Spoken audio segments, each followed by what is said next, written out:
sendo vendidos ali a R$5, e se a coisa estiver difícil, nós vamos parcelar em 5 de 1 no cartão, sem juros. Né?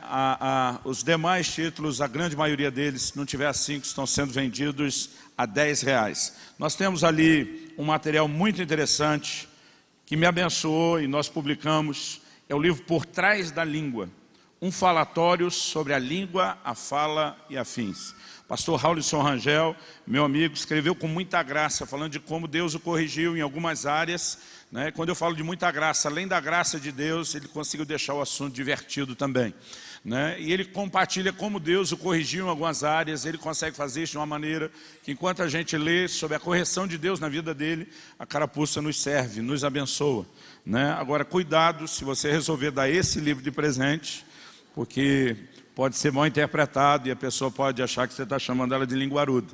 Mas, se você ler primeiro e depois resolver compartilhar, fica mais tranquilo. Né? Diz, olha, Deus falou comigo, espero que fale com você mais do que comigo.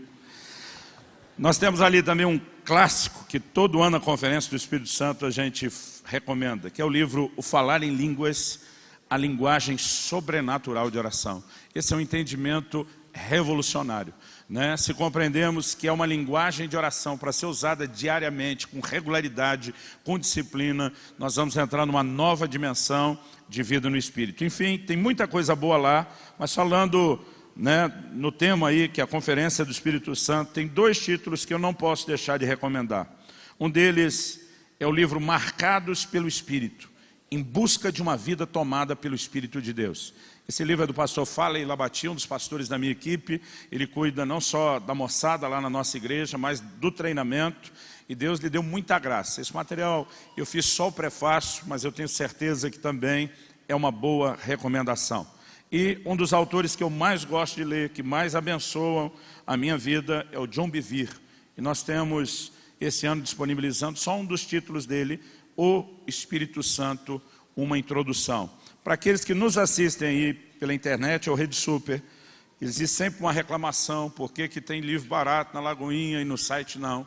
Até amanhã, se você, ao fazer as compras na nossa loja virtual do orvalho.com, de qualquer desses livros que indicamos ou outro, se você inserir um código promocional lá, Rede Super, estamos usando esse código para lembrar você de cooperar, de contribuir, você vai ter 25% de desconto em qualquer material do site, inclusive aqueles que já estão com desconto, né? Em todo e qualquer material.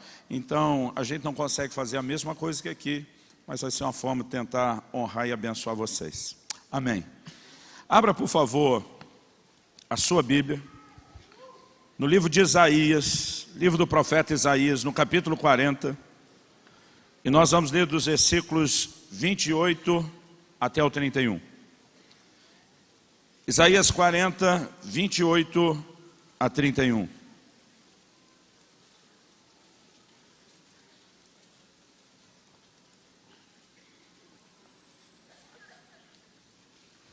Me dê essa ficha aqui. Gente, nós não vamos ter para distribuir para todo mundo, mas aqueles de vocês que tiverem interesse, ali na tenda da bênção, onde estão os materiais, nós temos uma ficha onde a gente está disponibilizando, né? Você pode escolher aqui de 2 cursos que nós temos online. Estamos investindo na plataforma, né, digital de cursos à distância e a gente está querendo, de alguma forma, aí, abençoar você. Tudo que você precisa é passar ali, colocar o seu nome, de preferência completo, e o e-mail de forma legível. No caso dos casados, a gente está pedindo, deixa a irmã preencher, né? Porque Deus deu uma letra melhor para ela, justamente para nessa hora a gente não ter problema. Então, se você depois tiver o interesse, passe na tenda da bênção, só preenche. Nós vamos te mandar pelo e-mail um voucher gratuito para que você possa fazer o curso. Né? Tem ali o curso Conhecendo a Bíblia e temos um curso sobre salvação. Né? É a doutrina da salvação resumida, eu acredito que é um curso de alto valor, né? E tem crente que pensa, não, já sou salvo, não preciso, mas ele não entende tudo aquilo que Deus disponibilizou e o que ele pode viver, né? E mesmo o texto que fala sobre conhecer, o curso que fala sobre conhecer a Bíblia, além de trabalhar alguns fundamentos são muito básicos, a gente coloca ferramentas tremendas, não só para que você cresça no conhecimento da palavra, mas na aplicação dela na sua vida. E se você, porque nós não vamos ter ficha para todo mundo como fizemos na conferência, né? Mas se você tiver interesse, passa lá depois e a gente quer poder mandar esse voucher, essa possibilidade de você fazer gratuitamente esse curso. Isaías, capítulo 40. E nós vamos ler então aí a partir do versículo 28 até o 31. Diz assim o texto sagrado: não sabes, não ouviste que o eterno Deus, o Senhor, o Criador dos fins da terra, nem se cansa e nem se fatiga? Não se pode esquadrinhar o seu entendimento.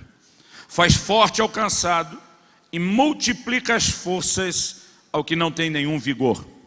Os jovens se cansam e se fatigam, e os moços de exaustos caem, mas os que esperam no Senhor renovam as suas forças. Sobem com asas como águias, correm e não se cansam, caminham e não se fatigam. Eu queria que você repetisse algumas frases comigo. Em primeiro lugar, a do verso 29. Diga comigo: faz forte ao cansado e multiplica as forças ao que não tem nenhum vigor. E agora eu quero que você repita comigo a declaração do verso 31. Mas os que esperam no Senhor renovam as suas forças. Você pode falar isso para algum vizinho, se não te incomodar, né? Fala: os que esperam no Senhor renovam as suas forças. Aleluia. Eu quero compartilhar com vocês uma palavra nessa manhã que eu creio que é mais do que uma palavra de instrução. Eu creio que ela vem e ela flui num ambiente onde o Espírito Santo de Deus não apenas nos comunicará entendimento, não apenas nos comunicará encorajamento, mas eu acredito que essas forças da parte do Senhor, da qual nós estamos lendo aqui no livro de Isaías, elas estão à nossa disposição, elas serão liberadas sobre as nossas vidas nessa manhã. E eu acredito que algo sobrenatural pode acontecer dentro de você. Mais do que apenas você receber uma carga de motivação ou de encorajamento, eu repito, eu creio que o Senhor quer fazer algo no seu coração. Então mantenha-se aberto não apenas para ouvir, né, a exposição na perspectiva do homem. Abra-se para aquela perspectiva que só o Espírito Santo pode trazer, aplicando a palavra de uma forma personalizada no seu coração e te guiando a esse lugar onde algo de fato possa acontecer no íntimo. Hoje em dia, no contexto da nossa vida atual, a gente não vive esse desgaste físico de uma forma tão intensa como alguns no passado e na antiguidade, onde muitas viagens eram feitas não só de uma cidade para outra, às vezes de uma nação para outra, a pé. Onde muitas vezes quando você vê a Bíblia falando daqueles que correm, eles não faziam isso não nessa época, simplesmente por esporte ou competição, mas muitas vezes o trabalho dos moços que tinham que correr eram os mensageiros que tinham que dar as notícias do que acontecia na guerra, tinham que reportar aquilo que acontecia à distância. E alguns desses, depois de longas caminhadas, de verdadeiras maratonas, que às vezes eram não apenas, né, trilhadas andando, mas correndo, eles muitas vezes alcançavam o limite da exaustão.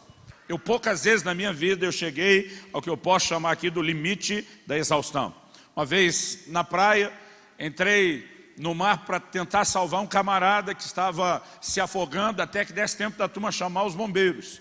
Eu lembro que o mar, a praia estava sinalizada com bandeira vermelha, o mar estava de ressaca, e quando eu fui atrás do cara que estava gritando, os amigos desesperados diziam: não faça isso, você não conseguiria sair sozinho do jeito que o mar está, quanto mais trazer um.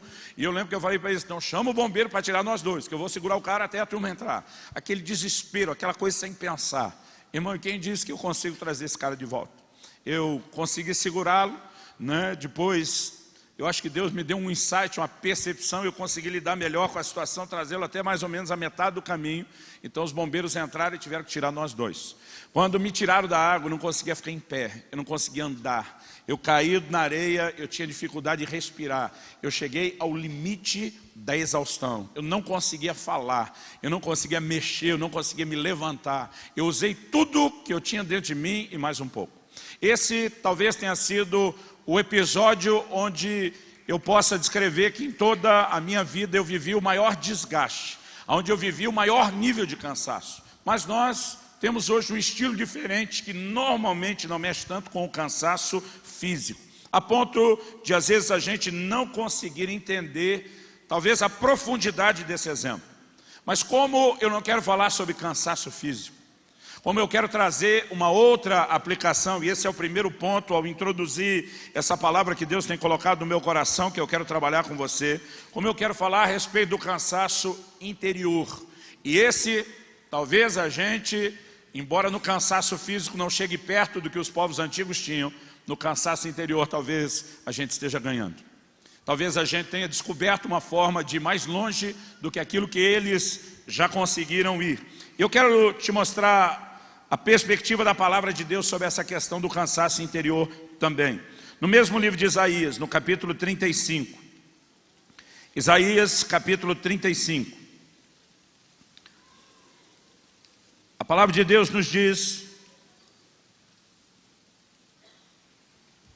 nos versículos 3 e 4 de Isaías 35, fortalecei as mãos frouxas e firmai os joelhos vacilantes. Dizei aos desalentados de coração, sede fortes, não temais.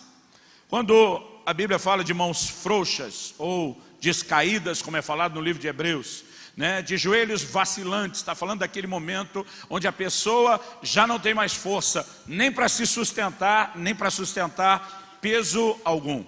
Agora, junto com essa palavra de alguém cujos braços e cujas pernas estão literalmente desgastados, ele manda uma palavra também aos desalentados de coração.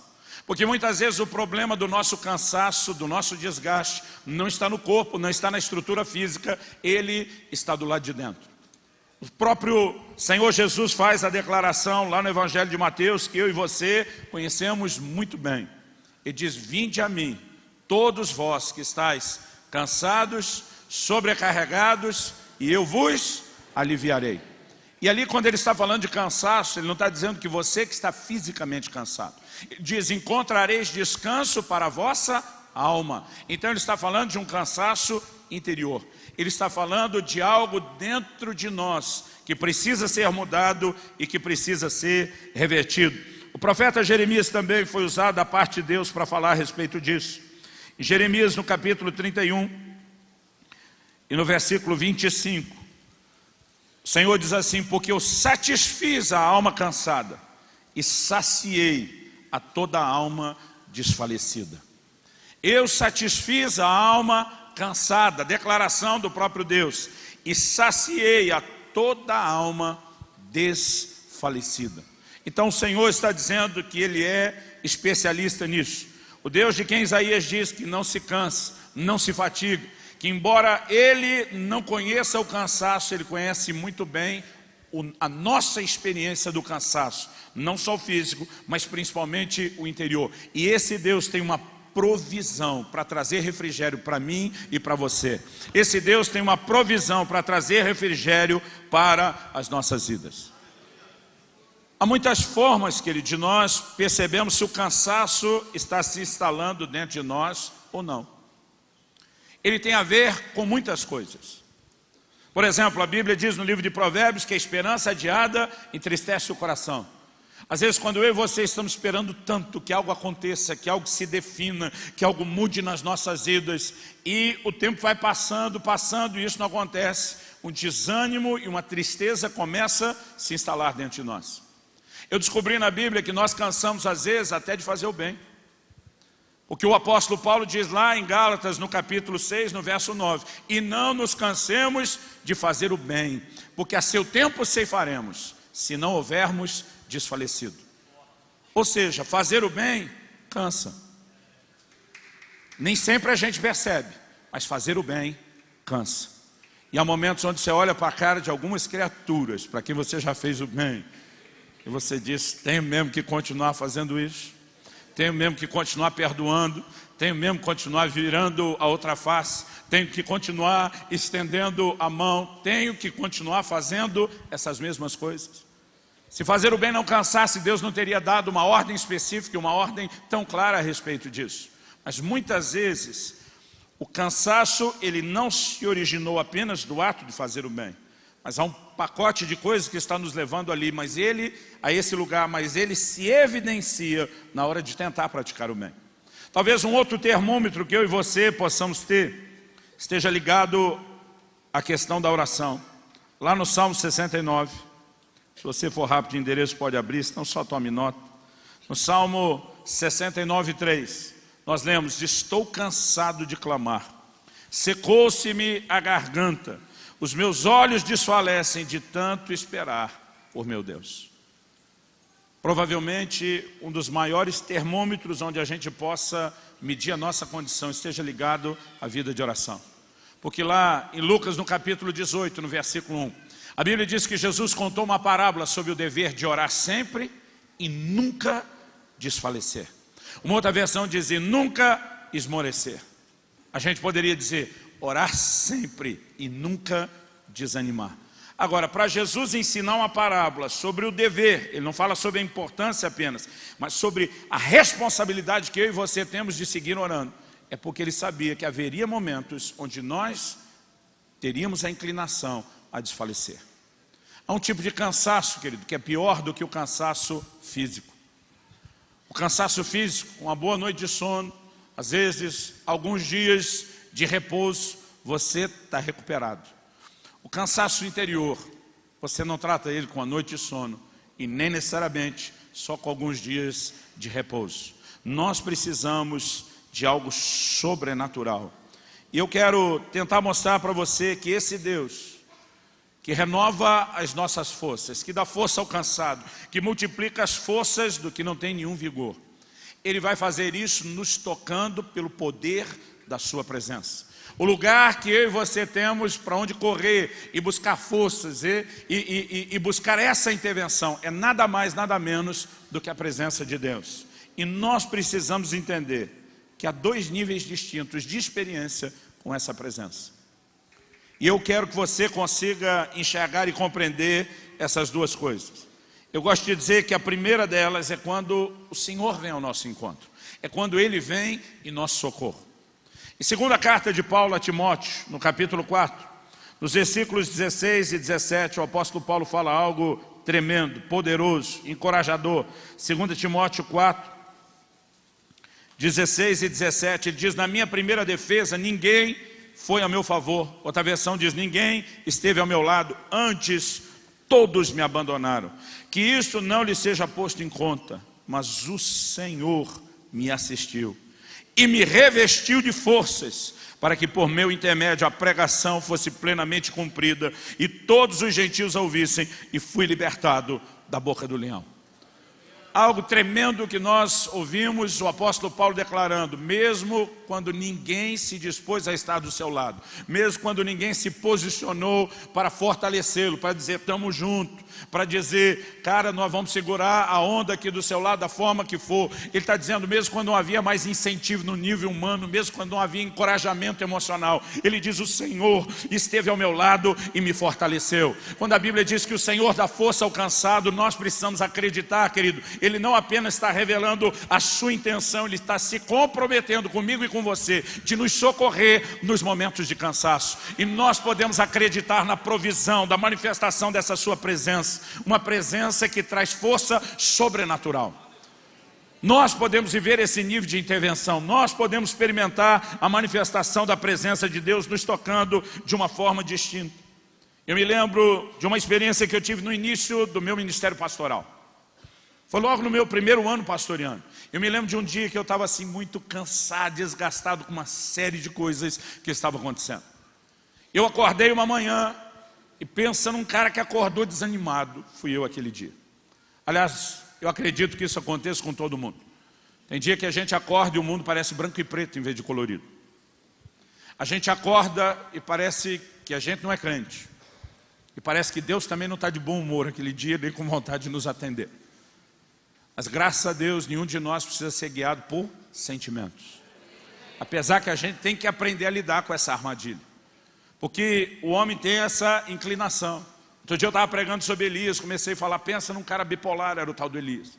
Uma hora faz descer fogo do céu, né? Tem uma cena de avivamento, daqui a pouco está enfiado numa caverna pedindo para si a morte. E eu falei para a turma, o engraçado é que a Bíblia diz que ele correu para a caverna para salvar a sua vida, agora está pedindo para morrer. Se eu sou Deus, dizia para ele, então volta que Jezabel faz o serviço, já que ela queria te matar mesmo. A gente olha para o Elias e diz, é muita bipolaridade. Só que o livro de Tiago diz que Elias era um homem semelhante a nós. Ou seja, nós somos tudo farinha do mesmo saco.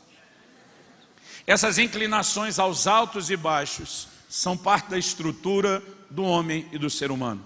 Mas graças a Deus, quando eu leio a Bíblia lá no Salmo 139, ele diz, se eu subir aos céus, ali o Senhor está. Se eu fizer a minha cama no mais profundo abismo, o Senhor está. Então não importa, querido, se você tem alto ou baixo. O importante é desfrutar a presença de Deus, seja no momento alto, seja no momento baixo. Porque a presença de Deus é o que pode reverter e mudar completamente a nossa condição, a nossa situação. E há momentos que o Senhor virá ao nosso encontro. Aquela manhã quando eu acordei, eu fui honesto, falei, Deus, eu sei que essa não é a verdade. Tua palavra diz outra coisa a respeito disso. Tua palavra diz que o Senhor está conosco todos os dias, que o Senhor não vai nos deixar, que o Senhor não vai nos desamparar. Falei para Deus, eu sei que a verdade é essa, mas falei, quero ser honesto com você a respeito de como eu me sinto. Que eu já aprendi a ser honesto com Deus, meu. Mesmo se você não falar como ele sente, ele sabe mesmo. Então admitir não vai mudar muita coisa. Talvez ajude você. E naquele momento falei, a sensação que eu tenho. Eu estava há menos de um ano morando nessa cidade, em Guarapuava, no interior do Paraná, onde eu tive a alegria de pastorear por 9 anos. E eu lembro que naquela manhã, quando acordei, eu falei para Deus, a sensação que eu tenho é que o Senhor me colocou nessa cidade. Eu estava longe da família, de todo mundo, sentindo, né, aquele processo de adaptação. Ainda era solteiro nessa ocasião. E eu lembro que eu falei para Deus, a sensação que eu tenho é que o Senhor me colocou nessa cidade, trancou a porta por fora, engoliu a chave. E agora me fez refém nesse lugar e me largou aqui sozinho. Falei, esse é o meu sentimento. Agora, irmão, pensa num dia corrido. Um dia de trabalho, um dia de atendimento, um dia de visitação, culto no final. E ainda tive que atender uma família depois. Quando voltei para casa, eu estava agora cansado, não era só por dentro, era por fora. Já eram mais de 2 da manhã, não via a hora de poder dormir um pouco. Mas quando estacionei o carro na garagem que eu usava do prédio, do apartamento onde eu morava, eu percebi logo quando eu estacionei o carro que aquela luz que a gente tinha no estacionamento, que acendia sozinho quando escurecia, provavelmente estava com algum defeito, porque estava apagada, estava um escuro, um breu. Eu lembro que eu desci do carro, naquela época a gente não tinha essas fechadura eletrônica, não, como que fala? O alarme que fecha a trave eletrônica, obrigado. A gente não tinha nada disso, fechava o carro, era na chave mesmo. Eu estou botando a chave para trancar a porta do carro. Eu ouço uma voz rouca e cavernosa falando atrás de mim. Uma voz literal. Você está cansado? Irmão, pensa no susto. Só que antes de virar repreendendo, porque uma voz rouca e cavernosa no escuro, irmão, você pensa o que? É coisa do cão. Antes de virar repreendendo, eu dei uma olhadinha com calma, porque eu vivia aprontando com os amigos e os irmãos da igreja, e quem semeia vento colhe tempestade. Eu falei, se eu repreender e tiver alguém brincando comigo, vai ser pior. Eu dei uma olhada para dar uma constatação, sem tentar externar o susto que eu levei. Aí sai um irmão do meio das trevas, no escuro, que também usava o estacionamento. Falou, pastor, desculpa, eu não aguentei. Eu tinha chegado primeiro, estava escutando ali um louvor, a hora que ia descer o senhor encostou. Aí eu vi que vocês sempre fazem um com o outro, eu pensando, nós um com o outro, mas tu não estava no time. Irmão, eu só pensando dentro de mim, eu ainda te pego, vai ter troco. Mas não falei nada para ele sair. Na hora de subir, era um andar só assim meu apartamento. Na hora de subir a escada, foi que eu percebi a força, a intensidade do susto. Minhas pernas estavam mole. Eu mal dei conta de subir a escada e eu pensando, vai ter troco. Vai ter, não é vingança, é só troco. Aí entrei na porta. Quando entrei, eu dividi o apartamento com outro pastor que era solteiro, a gente também aprontava muito um com o outro. Então eu já vim de olho, prevenido para não levar mais nenhum susto, né? Não vi ninguém em lugar nenhum, passei, entrei no meu quarto. Quando entrei no meu quarto, fechei. Eu já tinha um dispositivo de segurança. Quando fechava a porta, não precisava trancar. Ela só abria por dentro e não por fora. Parecia essas portas de hotel. Era um mecanismo de segurança. Fechei a porta, pensei, agora ninguém me assusta mais. Por precaução, olhei debaixo da cama. Ninguém abriu o guarda-roupa. Você vai ficar imaginando o que é que a gente fazia um com o outro. Quando eu vi que não tinha ninguém ali mesmo para me assustar, deitei. Ainda assim, chateado com um susto, né? Mas deitei. Irmão, eu me lembro que eu deitei em cima de um ombro, não ajeitou, deitei de costas, não ajeitou, deitei no outro ombro, virei para o lado da parede. Foi só o tempo fazer isso, 2, no máximo 3 minutos, se é que chegou a isso. Quando eu viro para a parede, uma mão me pega no ombro. Depois de você certificar que não tem ninguém no quarto. Alguém perguntou outro dia para mim, pastor, o senhor assustou? Eu falei, não. A adrenalina já tinha descarregado a todo lá no estacionamento. Aliás, eu acho que foi até um livramento. O susto do estacionamento me deixou sem reação para essa. Mas aquela mão me pega no ombro e eu ouvi uma voz. Talvez uma das vozes mais doces, mais belas que eu já ouvi na minha vida. Aquela voz disse, você não está sozinho. Mas quando aquela voz falou, eu não tive o medo, eu não tive o susto. Eu apenas me lembrei daquela declaração de manhã. A sensação que eu tenho, que o Senhor me trancou nesse quarto, que o Senhor fechou nessa cidade, que o Senhor fechou a porta, engoliu a chave, como quem diz, me abandonou para valer. Aquela voz dizia, você não está sozinho. Irmão, a presença de Deus era tão real naquele quarto. Eu tive durante um bom tempo, eu fiquei ali orando, falando em línguas, eu sabia, eu percebia, eu sentia com tudo que havia em mim, não era só no meu espírito, meu corpo reagia àquela presença, eu sabia que o Senhor estava ali. Eu levei tempo para ter coragem de virar e dar uma espiadinha, porque junto com aquele preenchimento que Deus trouxe, havia um temor de imaginar o Senhor Jesus em pé ali ao meu lado.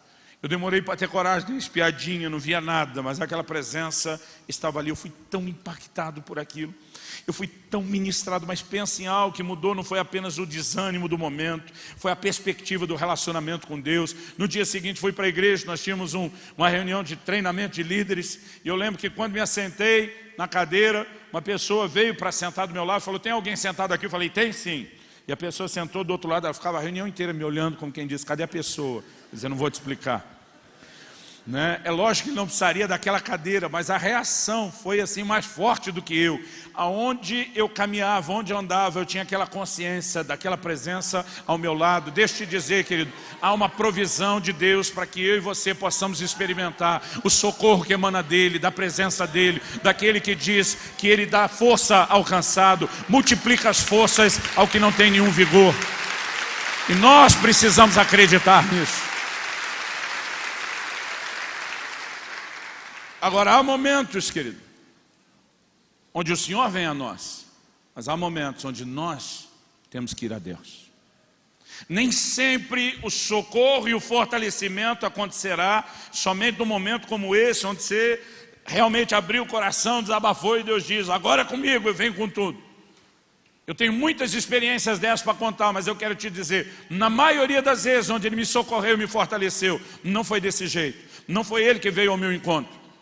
Cada uma daquelas lembranças dos momentos que Ele veio ao meu encontro me faz lembrar, há um lugar para onde eu posso correr, há um lugar para onde eu posso me dirigir. E pensa no lugar onde eu e você possamos experimentar socorro, renovação das nossas forças e a presença de Deus. Mas em vez de apenas esperar de forma passiva, a partir do momento que nós entendemos que Ele é o que dá força ao cansado, que multiplica as forças do que não tem nenhum vigor, nós podemos correr para os seus braços. Nós não precisamos esperar.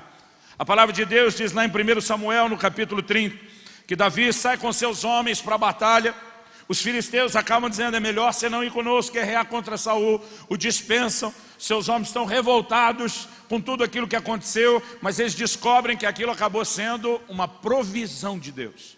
Porque ao serem dispensados da guerra e voltarem para Ziclag, onde eles moram, o texto que eu vou ler, 1 Samuel, capítulo 30.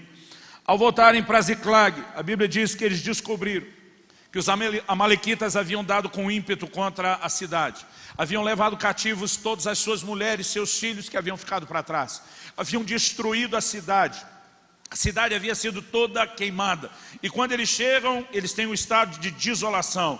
1 Samuel 31 diz: sucedeu, pois, que chegando Davi e os seus homens ao terceiro dia a Ziclag, já os amalequitas tinham dado com ímpeto contra o sul, e Ziclag e a esta ferido e queimado. Tinham levado cativas as mulheres que lá se achavam, porém a ninguém mataram, nem pequenos nem grandes. Então somente os levaram consigo e foram o seu caminho. Davi e os seus homens vieram à cidade, e ela queimada. Suas mulheres, seus filhos e filhas eram levados cativos. Então Davi e o povo que se achava com ele ergueram a voz e choraram, até não terem mais forças para chorar.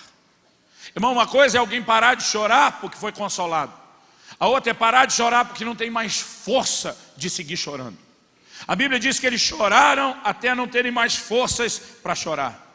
O verso 6 diz: Davi muito se angustiou, pois o povo falava de apedrejá-lo. Irmão, a culpa sempre é do líder. Todo mundo pode ter saído junto da mesma expedição, voltado junto, deu errado, a culpa é do líder. E agora, não bastasse a perda que Davi sofreu, que viu seus homens sofrerem, a conversa está: nós vamos pegar em pedra e nós vamos apedrejar Davi. A ruína seria total. O sonho, o plano e o projeto de Deus seria abortado. A angústia de Davi está aumentando além da angústia dos seus homens, porque agora a sua vida e o seu destino profético está em jogo. E a Bíblia diz que a razão pela qual agiram assim é porque todos estavam em amargura, cada um por causa de seus filhos e de suas filhas. Mas o verso 6 termina dizendo: porém Davi se reanimou no Senhor seu Deus. Porém Davi, diz outra versão, se fortaleceu no Senhor seu Deus. A Bíblia não diz que Deus veio correndo ao encontro de Davi, mas Davi, que muitas vezes já tinha sido socorrido por essa presença, entende? Não adianta ficar sentado, não adianta apenas permanecer chorando. Irmão, eu quero ser honesto com você, nós temos todo o direito de chorar. Nós temos todo o direito de muitas vezes desabafar diante de Deus, chorar como Ana chorou. A Bíblia diz lá no Evangelho de João que Jesus chorou. Eu ouvi uma vez um pregador dizer, e isso que ele estava indo ressuscitar o Lázaro. Quer dizer, não era nem uma perda permanente, mas de alguma forma parece que Jesus se reservou o direito de expressar a sua humanidade e chorar. Então, se Jesus chorou, irmão, eu e você também temos o direito de chorar. Agora, sabe o que eu não acredito? É que você tem que viver chorando. As pessoas saem de um extremo, de onde não chora nunca, e parece que querem ir para outro, onde só vive chorando ou cantando, vai chorando, geme e chora, como se fosse para chorar o tempo todo. Não é o plano e o propósito de Deus que eu e você choremos o tempo todo. A Bíblia diz: o choro pode durar uma noite, mas a alegria virá pela manhã. Deus não está falando só de noite e manhã literal, que Ele disse, não, cada vez que eu e você temos um problema, de um dia para o outro já resolvia. O período da noite, querido, é quando eu e você não estamos enxergando. As circunstâncias nos assustam, elas nos ofuscam, elas roubam a nossa visão. E se a gente se deixar ser guiado pela circunstância ou pelo sentimento, nós vamos ficar no escuro. Mas eu e você precisamos daquele momento de lucidez, onde a gente deixa a revelação entrar. Luz fala de revelação, onde a gente deixa o entendimento da palavra entrar. E é quando a palavra de Deus entra no meu e no seu coração que o consolo vem, mesmo se a circunstância ainda não tiver sido mudada. A Bíblia diz: Davi se fortaleceu no Senhor seu Deus. A situação era a mesma, mas agora, em vez de ser o homem cansado, abatido, que apenas está chorando, no seu interior ele começa a encontrar forças para se levantar, e não apenas para levantar e dizer, superei. O que a gente olha na palavra de Deus é Davi agora chamando Abiatar, o sacerdote, filho de Aimeleque. Ele diz: traz a estola sacerdotal. Versículo 8 diz: então consultou Davi ao Senhor, dizendo: perseguirei eu o bando, alcançá-lo-ei. Se você observar, Davi fez duas perguntas. Mas se você ler o texto, Deus deu três respostas. Deus deu a resposta que Davi não teve coragem de perguntar. O Senhor responde, respondeu-lhe o Senhor: persegue-o. Resposta à primeira pergunta: perseguirei o bando. Deus responde: persegue. Ele diz: alcançá-lo-ei. Deus diz: porque de fato o alcançarás. E aí aquilo que ele não teve coragem de perguntar, o Senhor responde: e tudo libertarás. Vocês vão recuperar todos os familiares. Irmão, até as duas primeiras perguntas você não tem certeza se Davi quer só vingança ou se ele está lutando para acreditar se há ou não uma possibilidade de reverter. A pergunta que ele não teve coragem de fazer sobre trazer de volta ou não os familiares, Deus se adianta e diz: persegue, você vai alcançá-lo e vai recuperar, eu vou restituir, eu vou intervir, eu vou mudar essa circunstância. Irmão, nós tiramos muitas vezes uma ideia de porque circunstâncias difíceis vieram, porque uma crise se abateu, que o Senhor não está conosco. E o nosso problema é que a gente imagina que Ele desistiu de nós, e emocionalmente nossa reação é quase como de quem diz: então eu também desisto de você. Quando é justamente o momento em que eu e você mais precisamos correr para Ele. Quando é justamente o momento onde nós mais precisamos nos fortalecer para mudar, para reverter essa situação.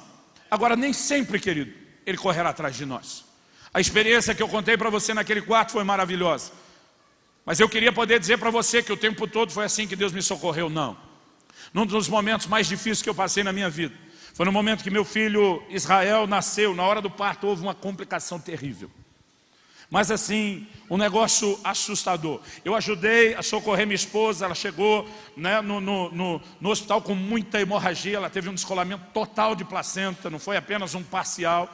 Os médicos me deixaram aguardando lá de fora. Eu queria assistir o parto. Disseram: nós só vamos chamar você na hora que tudo estiver bem. Irmão, pensa num cara desesperado. Porque quando o médico, que era o melhor da cidade, obstetra, viu o quadro dela e passou a mão no telefone na minha frente e falou para a secretária: reúne a equipe toda, emergência emergencial. Né? Quando ele falou desse jeito, pensei: se ele está assustado e ele que lida com esse negócio é o melhor, como é que eu tenho que ficar? E às vezes a gente engole isso. Irmão, fiquei apavorado. O chão sumiu debaixo do meu pé. E eu estou ali do lado de fora esperando, mas assim, era tanto medo, era tanto pavor daquela circunstância. E eu dizia: Deus, fala comigo, fala alguma coisa, me dá alguma palavra, alguma direção. E eu queria estar aqui podendo dizer que desceu um anjo do céu, foi um cafuné na minha cabeça, diz: aguenta aí, vai dar tudo certo. Mas irmão, não teve nada disso, silêncio. Eu não ouvi absolutamente nada. No meio daquela crise eu estou dizendo: Deus, independente do que eu sinto, do que não, eu preciso de você, eu preciso da sua presença. Há um momento onde eu e você temos que nos posicionar. Há um momento, querido, onde a gente tem que orar. Há um momento onde a gente tem, como diz o livro de Hebreus, pela fé, arrancar a força da fraqueza. Há um momento onde a gente tem que se desdobrar para não permitir que a situação piore. E naquele momento eu comecei a dizer: Senhor, fala alguma coisa. Se minha alma está turbulenta demais para eu com quietude ouvir o meu espírito, fala de outra forma, fala comigo de outra maneira. E de repente uma voz falou no meu ouvido: abra a Bíblia no livro de Isaías. Eu estava com a Bíblia nova.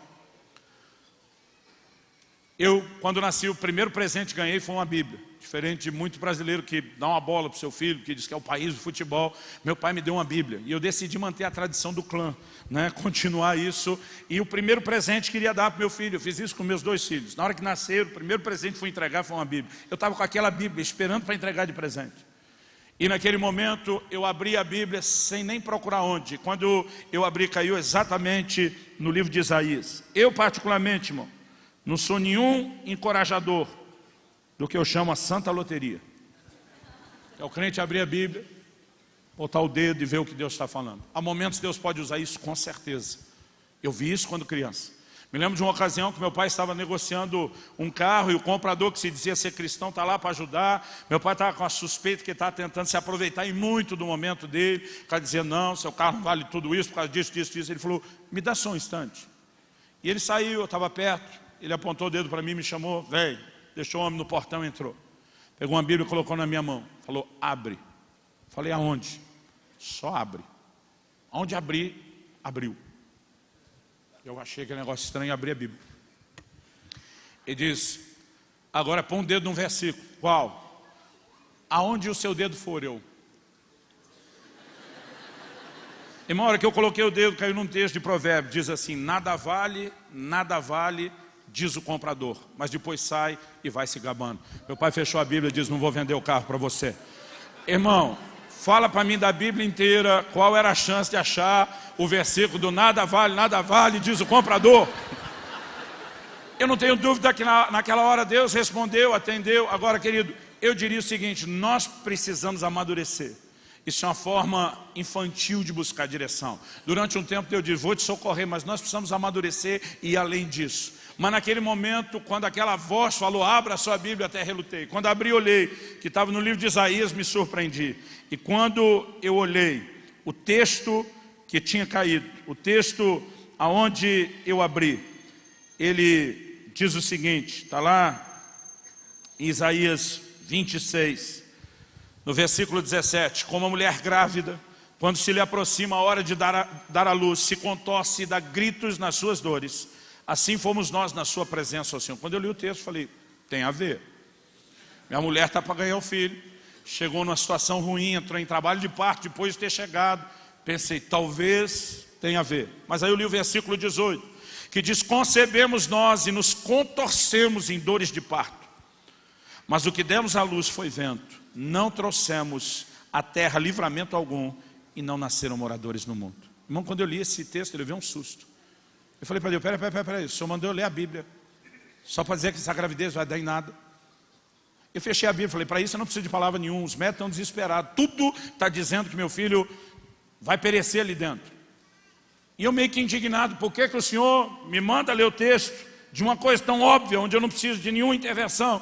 Irmão, Deus é paciente conosco. Aquela voz disse, leia o versículo seguinte. Eu voltei, abri, e li o 19. Os vossos mortos e também os vossos cadáveres viverão e ressuscitarão. Despertai e exultai os que habitais no pó, porque o teu orvalho, ó Deus, será como orvalho de vida, e a terra dará à luz os seus mortos. E uma hora que eu li esse versículo, eu não sei te explicar o que aconteceu. Meu coração incendiou, me deu um surto de fé. O Senhor falou no meu coração, a situação lá dentro é uma situação de morte, mas eu dei palavras específicas sobre esse menino antes de nascer. Eu não brinco com aquilo que eu falo, mas naquela hora o Senhor jogou a batata quente no meu colo e diz, você tem duas opções, ou fica sentado aí chorando, enterra o seu filho, ou se levanta e faz alguma coisa a respeito. Irmão, aquilo mexeu com meus brios, eu não consigo te explicar o que aconteceu. Eu levantei, irmão, e eu comecei a dizer, diabo, tira sua pata suja de sobre a vida do meu filho, pedir morte, eu te repreendo. Eu falo intervenção de Deus. Irmão, pensa num cara que ficou insano, doido, no corredor daquela clínica. Se tivesse uma câmera de segurança, acho que alguém tinha me internado. Eu estava ali no meio do fight, de repente abriu a porta da clínica, eu já comportei do cirúrgico, disseram, o senhor pode entrar. Irmão, eu tinha combinado com a minha esposa, queria entrar para ver o parto, mas os homens são uma coisa terrível. Se depender de nós para ter filho, a terra está desabitada há muito tempo. A mulher está lá em todo aquele esforço de dar à luz. E ela, quando o marido entra, ela ainda tem que ficar consolando o marido. Vai dar tudo certo, meu bem, vai dar tudo certo. É nego que desmaia, é um mico atrás do outro que paga. E eu estava tentando imaginar como seria entrar lá. Se minha mulher, além de dar à luz à criança, ia ter que ficar me confortando. Mas por causa daquele surto de fé, uma hora que eu entrei, eu segurei na mão dela e eu olhei para ela e falei, vai dar tudo certo, o Senhor está com você, Deus tem promessa sobre essa criança. Irmão, eu nunca vou esquecer, quando aquele menino veio à luz. Um dos médicos, quando viu que a criança estava viva e chorou, disse, hoje, na linguagem dele, de um ímpio, nós vamos sair daqui e acender vela para tudo quanto é santo. A hora que ele falou isso, o médico principal deu um sinal com a cabeça para o meu lado, que eu vi, não foi nada discreto. O cara olhou para mim e falou, o que o senhor faz? Eu falei, sou pastor. Ele,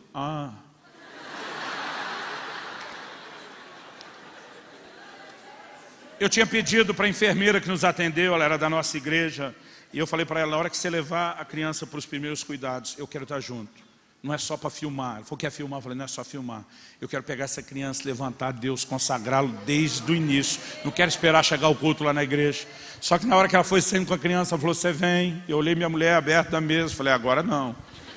Bota essa criança na estufa. Eu só saio daqui a hora que ela estiver bem. Né? Terminaram ali a cirurgia, o final da cesárea, eu corri para lá. E interessante que eu chego filmando, e eu estou tão emocionado, eu ponho a filmadora do lado, esqueci ligado. Então, quando você assiste o vídeo, está só uma parede filmada, mas gravou a conversa. Eu pergunto para aquela enfermeira o que aconteceu. Ela falou, pastor, eu falar isso como crente é suspeito. Vai parecer que a gente quer empolgar demais. Ela falou, mas aqueles médicos vão te falar isso depois. O que aconteceu foi um milagre. Seu filho não poderia estar vivo. É de se sobrevivesse, na pior das hipóteses, assim, imaginando que isso ainda acontecesse. Ele ia ter problemas seríssimos. Né? Eu falei para ela, me explica direito. Ela falou, sua mulher teve um descolamento de placenta. Eu falei, já ouvi falar disso. É até relativamente comum, não é tão sério. Ela falou, não, o senhor está pensando no que a gente chama do DPP, o descolamento parcial de placenta. Ela disse, sua mulher teve um descolamento total. A gente já sabia disso pela intensidade da hemorragia. A hora que ela chegou, já sabia que não era parcial. Eu falei, traduz, explica para o leigo. Ela falou, pastor, o oxigênio chega lá para a criança justamente lá dentro, onde ela precisa, através da placenta. Descolou tudo, não tem oxigênio entrando mais. Falei, mas a criança respira lá dentro da bolsa. Acho que é o líquido amniótico, se não me lembro o nome. Ela falou, outro problema. Quando aquela hemorragia que você ouviu não era só sangue para o lado de fora, é sangue para o lado de dentro do útero. Então o sangue mistura no líquido e quando a criança respira aquilo dá uma broncoasfixia. Eu falei, pastor, o estado do seu filho era mais ou menos o seguinte, se ficar o bicho come, se correr o bicho pega. Então não entra o oxigênio, mas respira dentro, tem a broncoasfixia por causa do sangue. Eu falei, não minha filha, você não conhece a terceira parte do ditado dos crentes, se orar o bicho foge, aleluia. Foi exatamente essa minha reação. Ela falou para mim o seguinte, ela falou, o senhor lembra a hora que vocês chegaram na clínica? Falei, lembro.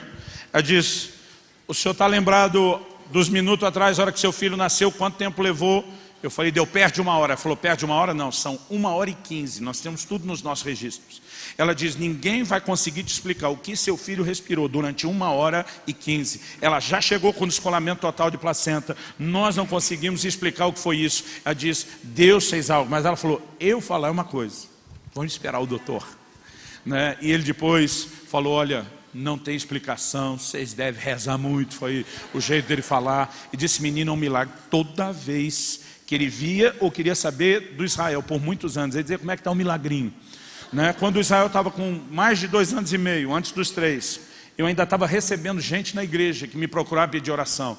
Doutor fulano disse que ele, a medicina, não pode fazer algo por mim, mas disse, vocês entendem de oração e fé, que era para vir atrás de vocês. Irmão, deixa eu te dizer, nós podemos viver o socorro da parte de Deus. Por favor, diga amém. Agora, nesse dia, irmão, que eu achei que eu precisava mais de ajuda do que o dia do quarto, a presença não veio. Mas ela estava à minha disposição quando eu corresse para ela. Não há razões, não há motivo para que eu e você apenas fiquemos sentados de forma passiva. Talvez o que levou Davi a tomar uma posição foi ver, o negócio vai ficar pior do que está. Então ele se posicionou para buscar o Senhor. Talvez comigo tenha sido a mesma coisa, se não fosse a ameaça iminente, o perigo tão grande, talvez eu não tivesse tido uma postura de no desespero correr a Deus. Mas a lição fica, quando nós nos levantamos e decidimos ir ao encontro dele, mesmo se ele não tiver vindo ao nosso encontro, nós sabemos que podemos experimentar a mesma coisa, o mesmo resultado, o mesmo nível de intervenção. Porque se não for de um jeito, nós vamos sair fortalecido do outro. O importante é sair fortalecido. Por favor, diga amém. Irmão, a palavra de Deus nos ordena fortalecermos-nos no Senhor. Efésios 3,16, Efésios 6,10, Colossenses, no capítulo 1, no versículo 11. Nós vamos encontrando esse fortalecer, o imperativo fortalecei vós, Deus está dizendo, você faz algo a respeito. A fonte das suas forças sou eu. Você se posiciona, você faz algo a respeito. Eu acredito que além de entender o cansaço interior, que nós falamos em primeiro lugar, além de demonstrar esses 2 níveis distintos de experiência que nós já trabalhamos aqui, eu acredito que situações como essa, onde a gente lida com o nosso cansaço e abatimento interior, são um lembrete da nossa insuficiência, da nossa limitação, da nossa incapacidade. Eu creio que de tempos em tempos Deus quer que a gente lembre que não podemos viver a não ser na dependência dele. Que a gente não tem condição mesmo de segurar a onda sozinho. Que a gente não tem condição de tocar tudo sozinho. Quando a Bíblia fala, os que esperam no Senhor renovarão as suas forças, está dizendo que nós precisamos aprender a colocar os olhos nele. E por que de tempos em tempos é até importante, eu diria, que esse cansaço se manifeste, para que a gente nunca deixe de olhar para ele, para que a gente nunca deixe de esperar nele. Em segunda carta de Paulo aos Coríntios, no capítulo 1, a partir do versículo 7, Paulo diz assim, nossa esperança a respeito de vós está firme, sabendo que como sois participantes dos sofrimentos, assim o sereis da consolação. Porque não queremos, irmãos, que ignoreis a natureza da tribulação que nos sobreveio na Ásia, porquanto foi acima das nossas forças, a ponto de desesperarmos até da própria vida. Se você chegou a esse ponto, querido, eu quero te dizer, não foi exclusividade sua. Paulo está dizendo, nós passamos por isso, a ponto de desesperar da própria vida. Uma tribulação além das forças. Mas ele continua, graças a Deus ele não para aí. E ele diz no versículo 9, contudo, já em nós mesmos tivemos a sentença de morte para que não confiemos em nós, e sim no Deus que ressuscita os mortos, o qual nos livrou e livrará de tão grande morte, em quem temos esperado que ainda continuará a livrar-nos. O que o apóstolo Paulo está dizendo é o seguinte, eu já aprendi, eu tenho em mim uma sentença, se eu não confiar em Deus, eu estou morto mesmo, mas se eu confiar, Deus pode até me ressuscitar, Ele vai não apenas me livrar, Ele vai continuar me livrando. O que é que Paulo está dizendo? Deus permite circunstâncias como essa, para que a gente nunca deixe de olhar para Ele, para que a gente nunca deixe de confiar nele. Há momentos onde Deus deixa a sua limitação aparecer, porque de alguma forma Ele quer lembrar você, de que você não vai vencer na sua força, você precisa da força dele. Agora essa força se manifesta através de uma atitude de confiança. É quando aplicamos fé, é quando esperamos no Senhor, é quando nós nos posicionamos na presença dele. O apóstolo Paulo diz lá em 2 Coríntios 12, 9 e 10, porque quando estou fraco, então é que sou forte. Parece um paradoxo, quase uma contradição, mas o que ele aprendeu? Ele ouve da parte de Deus a declaração, minha graça te basta, meu poder se aperfeiçoa na fraqueza. Deus está dizendo, Paulo, se você não tivesse fraqueza, não precisaria do meu poder, não precisaria da minha força, mas é justamente porque você é incompleto, porque você é limitado, porque você é insuficiente, que eu quero manifestar a minha suficiência em você, eu quero manifestar a minha força em você. Eu quero que no final das contas, você não termine achando que era o cara que chegou lá sozinho, que conseguiu tudo na força do seu braço. Aliás, essa é uma mensagem antiga de Deus. Em Deuteronômio 8 ele diz para a nação de Israel, quando vocês entrarem na terra prometida e começarem a desfrutar de todas as bênçãos lá, não diga no seu coração, o meu braço me proporcionou essas coisas. Antes te lembrarás do Senhor teu Deus, que te dá o poder de adquirir riqueza. Irmão, seja na parte financeira, seja saúde, em qualquer coisa, Deus está dizendo, não acho que foi você, deixa eu me manifestar na sua vida. Ele está lá declarando, inútil vos será levantar cedo, repousar tarde, comer o pão de dores, aos seus amados Deus dá até enquanto dorme. Ele disse, se o Senhor não edificar a casa, em vão trabalhos que edificam, se o Senhor não guardar a cidade, em vão vigia a sentinela. Deus está dizendo, não me exclua, eu quero ser parte da sua vida. Lembra que você é incompleto sem mim, e se você estiver esquecendo isso, te ajudo a lembrar.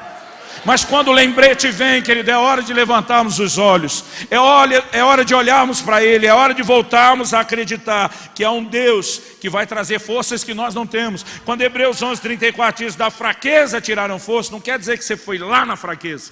No contexto, na hora da fraqueza, eles se conectaram a essa fonte, a essa bendita bateria poderosa, que tem a capacidade de nos carregar, querido, eu diria, em alguns momentos até de forma instantânea, sobrenatural. E eu quero declarar mais uma vez, eu creio que isso vai acontecer aqui nessa manhã. Alguns de vocês entraram num alto nível de desânimo, de abatimento, mas você vai sair daqui visitado pelo poder de Deus. O Senhor está te chamando a olhar para Ele novamente, a unção e o poder do Espírito Santo vai te fortalecer.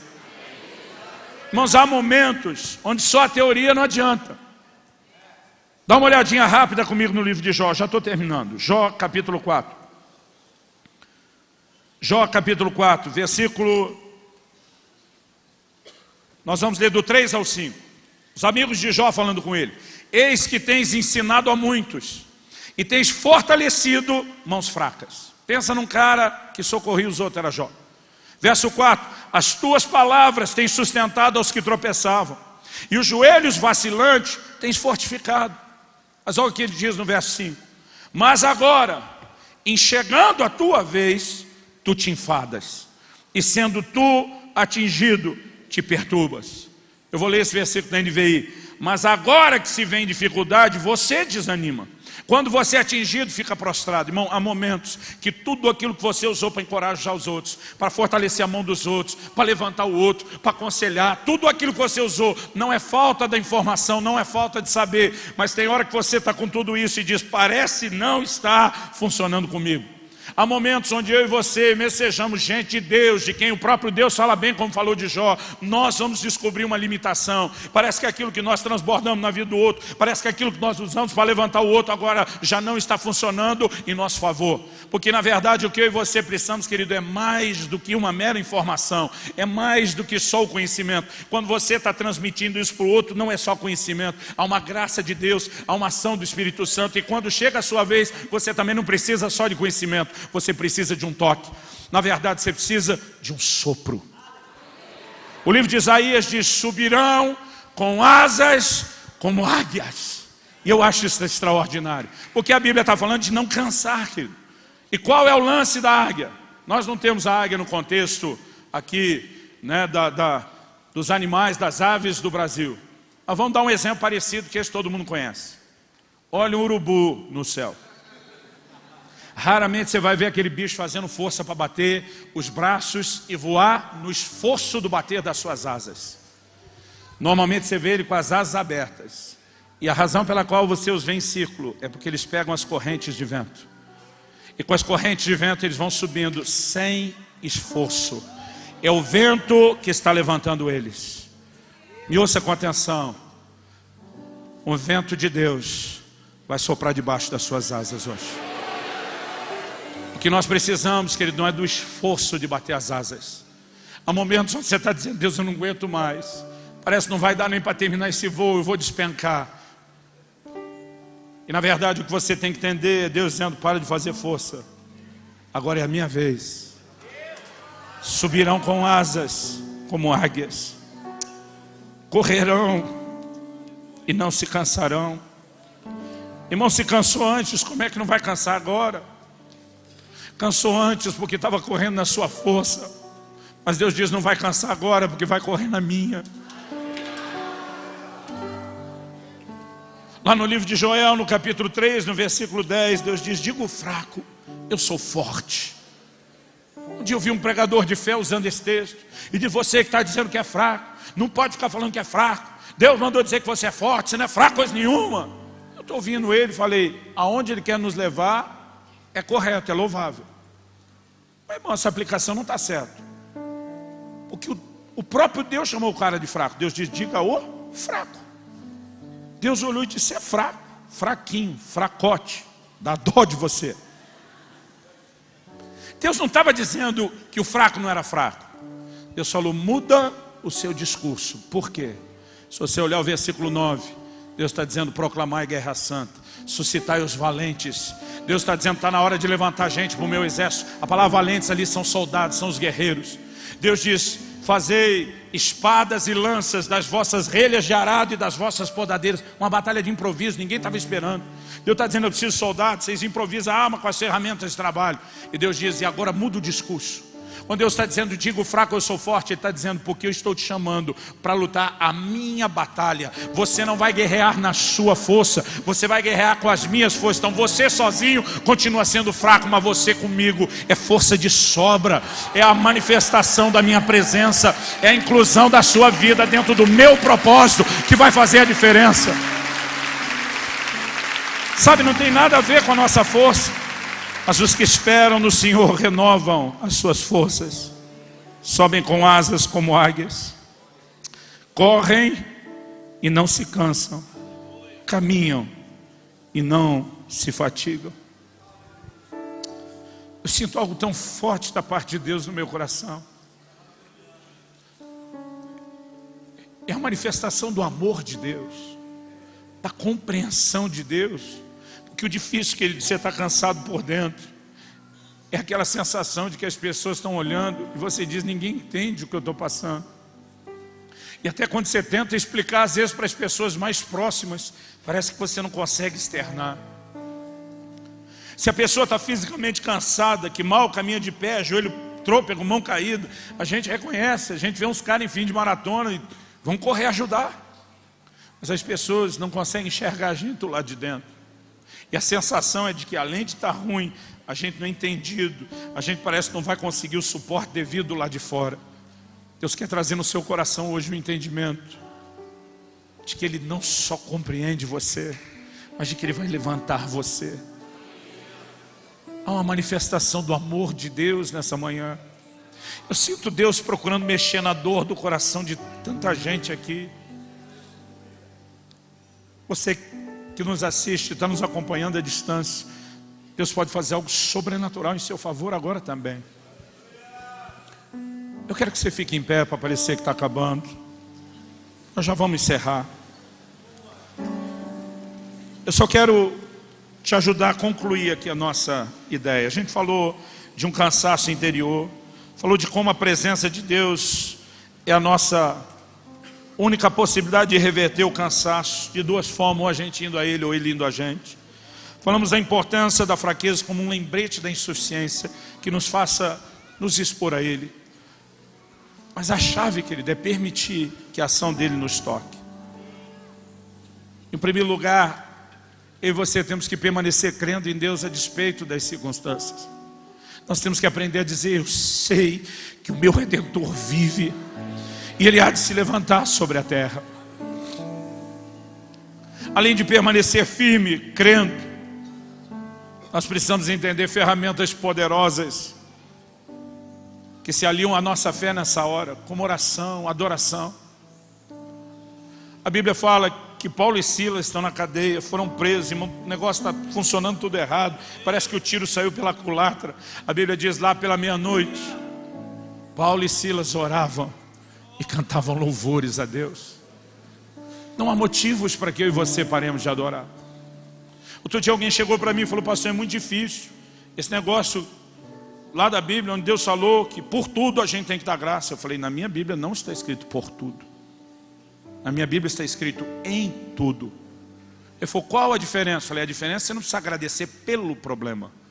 Você permanece agradecendo a despeito do problema. Porque as circunstâncias ruins, que você não precisa agradecer por elas, não muda o fato de que Deus é bom e a sua bondade dura para sempre. Irmão, você não precisa, acordou de manhã, deu uma topada com o dedão no pé da cama. Ai, Senhor, muito obrigado que essa cama estava no meu caminho. Não faz sentido você agradecer por tudo. Mas faz sentido você agradecer em tudo, porque não importa o que esteja acontecendo, Ele é fiel. Uma fé se apoia no caráter de Deus. Paulo diz: eu sei em quem eu tenho crido. As circunstâncias não definem quem Deus é. Então, não importa o que está acontecendo, está feio, está dolorido, eu posso agradecer quem Ele é. Eu posso agradecer o que Ele faz por mim, independente do que está acontecendo aqui. E esse posicionamento de fé, que transborda através de oração, de adoração, precisa ser algo contínuo na minha e na sua vida. Talvez passou pela sua cabeça: eu não vou hoje não, estou cansado. Mas é justamente, querido, porque você está cansado que você precisa correr para Ele. Eu te perguntei para um irmão: não te vi domingo, por que você não foi na igreja? Ele falou: não estava bem. Eu falei: quando você não está bem, você desmarca a consulta com o médico, porque não está bem. Ele falou: não. Eu falei: pois é. E conversa essa na igreja. Ele falou: sabe que o senhor falando assim faz sentido? É hora que você tem vontade de olhar para um e dizer: alô? E quer você tenha vindo, quer você esteja nos acompanhando de longe, tem vento para soprar debaixo das suas asas hoje. É o vento do Espírito Santo de Deus.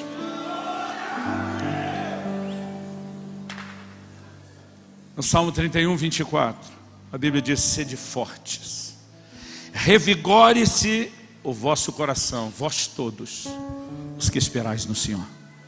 Esse sede fortes não é imposição, a Deus dizendo: ignora a sua fraqueza. Quando Ele diz revigore-se o seu coração, Ele está dizendo: me deixa tirar você do seu lugar de fraqueza, me deixa te ajudar a ser fortalecido, esperando em mim, esperando no Senhor.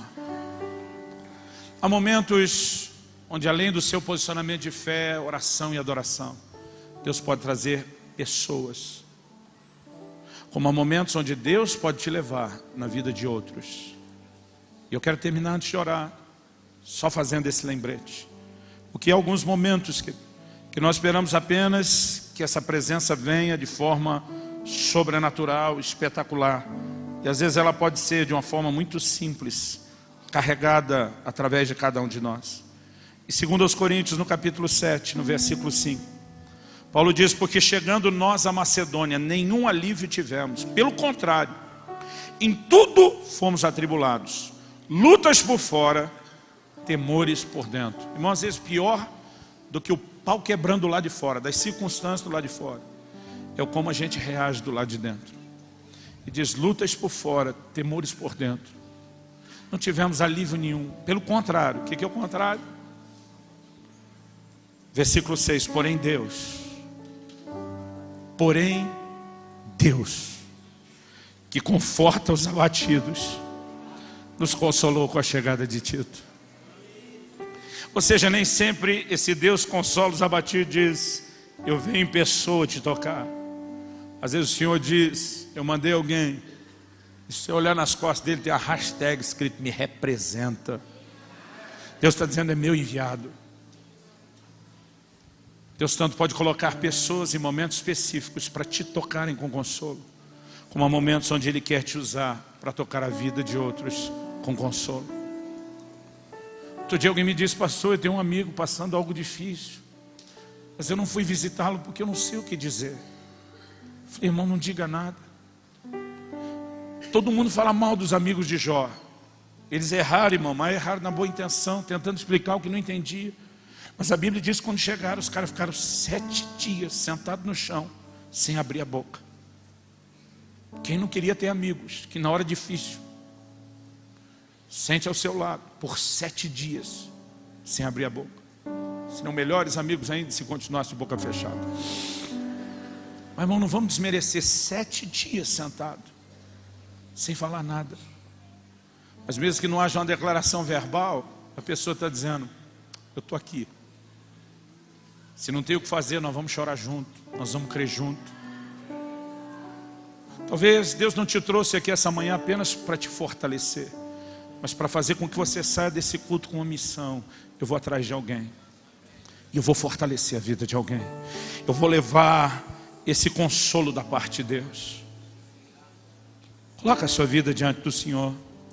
Eu quero que você ore por 2 coisas nessa manhã. Talvez você precise desse sopro. E talvez seja a hora de dizer, Espírito Santo, vem sobre a minha vida, renova as minhas forças. Mas talvez seja a hora de você dizer, Senhor, me usa, me direciona alguém quando eu sair daqui. Lá no livro de Isaías, no capítulo 50, no versículo 4, ele diz, o Senhor me deu língua de eruditos, para que eu saiba dizer boa palavra ao cansado. O cansado precisa de uma boa palavra. Isso não é apenas algo que você desenvolve como a arte do encorajamento. Você precisa receber de Deus. E talvez nessa hora você não entrou aqui, pelo menos não hoje, precisando de forças agora.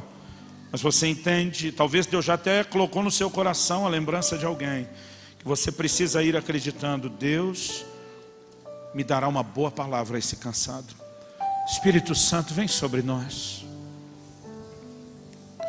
O Senhor está agindo nesse lugar, está envolvendo os nossos corações, está aplicando a Tua palavra. Mas nós clamamos agora que a Tua presença nos envolva ainda com mais intensidade. E que esse seu vento, o mesmo vento do Espírito que Ezequiel levanta para dizer, sopra, vento que vem dos 4 cantos, sopra, o mesmo sopro de vida, nós oramos, sopra agora, debaixo das asas de cada um, tomando a simbologia do que o Senhor falou das águias. Nós queremos voar mais alto, nós queremos alcançar alturas que não alcançaríamos sozinhos, e nós oramos pelos recursos do céu. Sopra, Espírito Santo. Eu oro por cada um dos meus irmãos e irmãs desse lugar, por aqueles que nos acompanham, ó Deus, pela televisão, pela internet, aqueles que nos acompanham agora ao vivo, aqueles que serão tocados por essa palavra gravada. Eu oro que esse momento de contato com a Tua